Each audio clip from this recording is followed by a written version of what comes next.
Welcome to part 3, how to succeed at an interview. And this is what you need to know. Oh yes, preparation is so important, and yet so many people don't do it. Why not? If you want an organisation to invest in you, why not spend just a little bit of time preparing for that interview?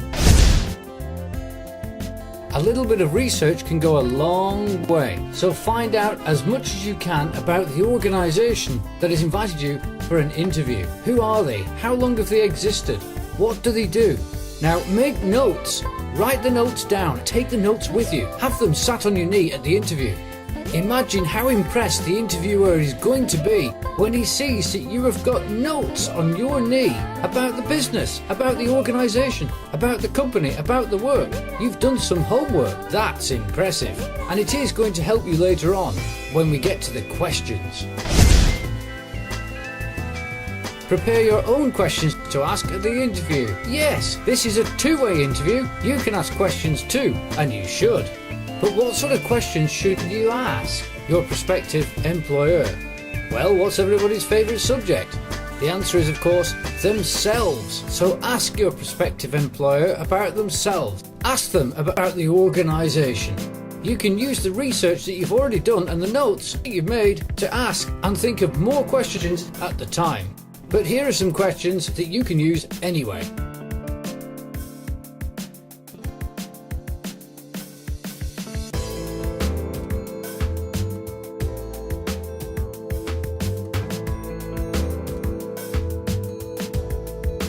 Of course, there are some questions that you should not ask, and yet so many people ask these questions and only these questions, and it's a surefire way to fail an application.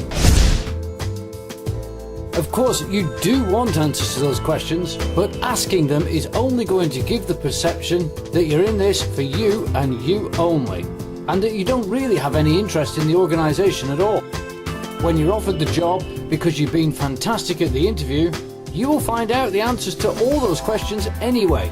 And if you don't like the answers to those questions, you're then in a position to negotiate, which you're not really at the interview.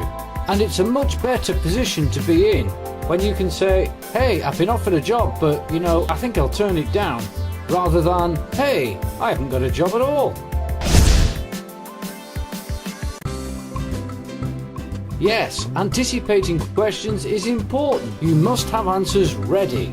No good trying to make something up on the spot that turns out to be a pile of rubbish.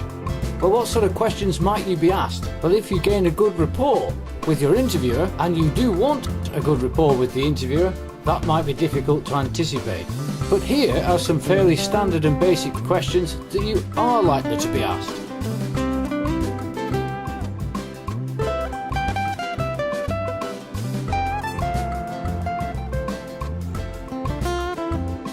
So how do you deal with them? Here's how.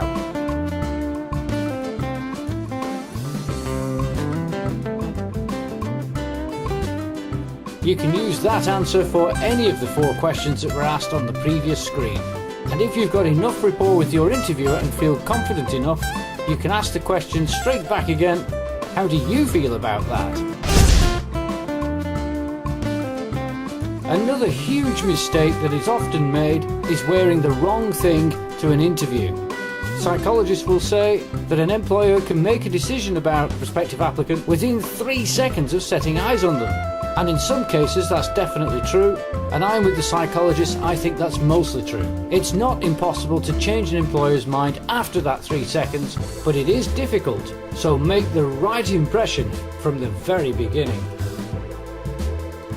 No fashion statements. You might think it looks cool, but your interviewer might not. And that could be the end of your interview, right there. Girls, don't underdress. If your interviewer is female, it's pretty much game over there and then. And don't overdress. Nobody wants to hire James Bond. What you should do is dress smartly. Perhaps one step above that which you would be expected to wear when you are successful. Now that you're properly prepared, it's time to tackle that all-important interview. Yes, smile. A nice, warm, excited smile. It's going to get you off to a flying start. Hold out your hand, offer to shake their hand. Don't wait for them. This is the best way to make a good first impression. Smile. Nod in agreement. Look thoughtful when the interviewer is talking. When you're talking to him, have your palms open and lean forward slightly. Don't frown. Don't shake your head. Don't fold your arms. Don't cross your legs. And don't turn your body away from the interviewer. These are all very negative signs. Building rapport with the employer is very important, and if you really want to get the job, then you've got to sell yourself first and foremost. If your employer doesn't like the look of you, or that little clip doesn't fall into place, then you're not very likely to get the job. So what can you do? Well, throughout the interview, as the opportunity arises, try asking some questions like these. That's very interesting. Tell me more. That's an interesting trophy. How did you win that? That's a very interesting certificate. And of course, as the interview is starting to wind down, don't forget to ask all those questions which you prepared earlier. Bring out your notes, put them in front of the employer and start asking the questions. And if you have a good enough rapport, then also ask following questions. I've thoroughly enjoyed the meeting today. How do you feel? Do you mind me asking, how do I compare against the other applicants? Is there anything that you feel that you can add that would be helpful? And if you feel you've built a really good rapport with your interviewer, ask this question. When do I start? Don't forget, as the interview is coming to a close, you're still selling yourself. So keep that smile on your face. Offer to shake hands with the interviewer as you are about to leave, and thank them for the time. And most important, say, I'm looking forward to working for you. Because that little bit of elevation makes them feel really good about the close of the interview. If you believe that you might need a little bit extra just to keep your name right on top of that pile, or to beat a tiebreaker situation, why not add the following line? I'm very excited about this opportunity and I would love to come and work for you for a week without any pay. That's so that I can learn more about your organisation and you can learn more about me. How do you feel about that? How good is that? Reflection is another key factor in every process. After the interview and when you have returned home, sit down and take a few minutes to think about what has happened and reflect back.